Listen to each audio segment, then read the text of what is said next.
في يوم لقيت حماتي جايه عندي، قالت لي ازيك يا بنتي عامله ايه؟ قلت لها الحمد لله يا ماما. اتفضلي اقعدي.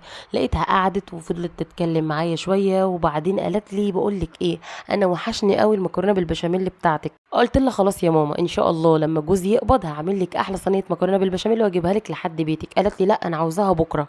اتكسفت ومعرفتش اقول لها حاجه غير ان انا اوافق على اللي هي طلبته. خدت بعضها ومشيت. كلمت جوزي وقلت له امك عايزه مكرونه بشاميل. قال لي طيب هنعمل ايه دلوقتي؟ ده احنا في اخر الشهر ومشينا بالعافيه. قلت له ما انا قلت لامك تستنى لما تقبض. قالت لي لا ده انا عاوزاها بكره، يمكن يا حبيبي نفسها فيها. قال لي طيب خلاص هشوف حد استلف منه.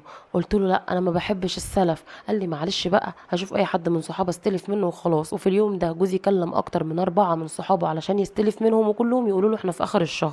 بقى في نص هدومه حرفيا وبقى محروق جدا. قلت له لا يا عم ما تتصلش بحد تاني، انا هكلم اخويا يديني الفلوس دي. كلمت اخويا وقلت له عايزه 1000 جنيه ولما جوزي يقبض هردهولك. قال لي طبعا يا حبيبتي خدي اللي انت عاوزاه، ولو مش عايزه تجيبيه خلاص. خدت الفلوس وتاني يوم نزلت جبت لحمه ومكرونه ولبن وكل حاجه، وعملت صينيتين كبار، صينيه لينا وصينيه لحماتي. وخدت الصينيه بعد ما لفتها كده وظبطتها وديتها لحد بيت حماتي. قلت لها اتفضلي يا حبيبتي احلى صينيه مكرونه بشاميل علشان عيونك الحلوين. قالت لي ربنا يبارك لك يا بنتي. وفضلت قاعده معاها شويه. قبل ما اروح قلت لحماتي هدخل الحمام اغسل راسي كده علشان حاسه بحر دماغي هتفرقع من كتر الحر. قالت لي ماشي يا بنتي ادخلي.